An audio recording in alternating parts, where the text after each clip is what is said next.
intricacy, her brother George would be green with envy. The bronze buttons on the man's caped coat and his Hessian boots had been polished and buffed to within an inch of their lives.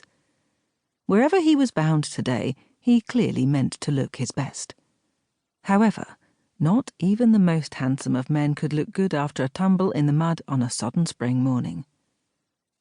No more groans escaped him, so she decided it was safe to examine him gently. She prodded at his chest, but her finger just sank into soft layers of wool. Bother. I can't tell if you've any ribs broken under such a thick coat, she told her patient. We must take it off.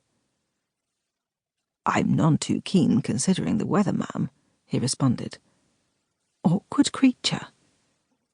To move about with a fractured bone could turn a hairline crack into a full break, she said decisively.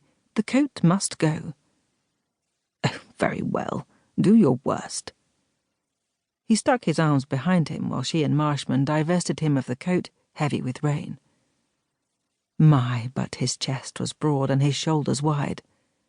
The man was not only handsome of face, but he had a magnificent figure as well. Not that she should notice such things, being a female bound for certain spinsterhood.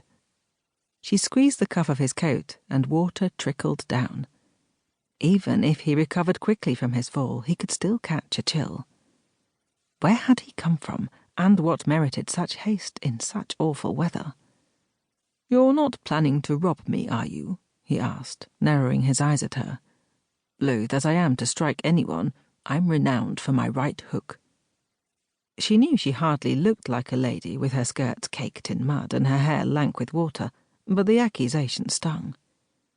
"We're hardly likely to own it if we are," she said stiffly. The temptation to stab at his collarbone and chest rather than probe gently was hard to resist. As she felt up and down his arms for breaks, she couldn't help but notice how firm his muscles were. Like those of a man who worked with his hands, not a pampered dandy of the aristocracy.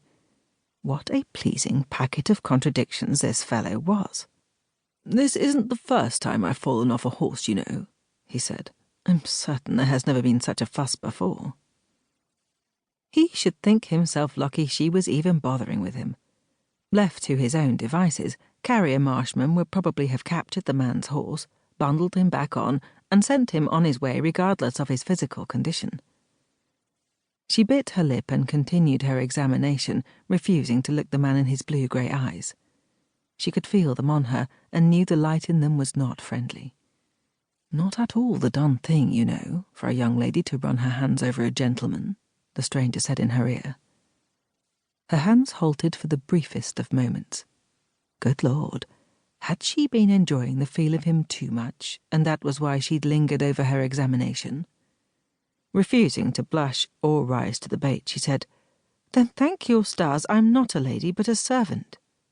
This was only partly true. She was a lady, descended from a family with roots reaching back to doomsday. But their estates had never recovered from the failed harvests of 1816, known as the year without a summer.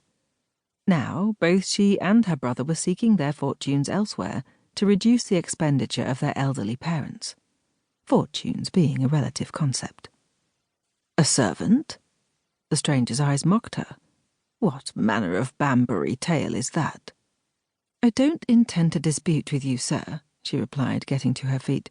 "It matters not who or what I am. Now that I'm sure there's nothing broken, you may stand up." The thick-set Marshman hoisted the gentleman up with a fist beneath each armpit.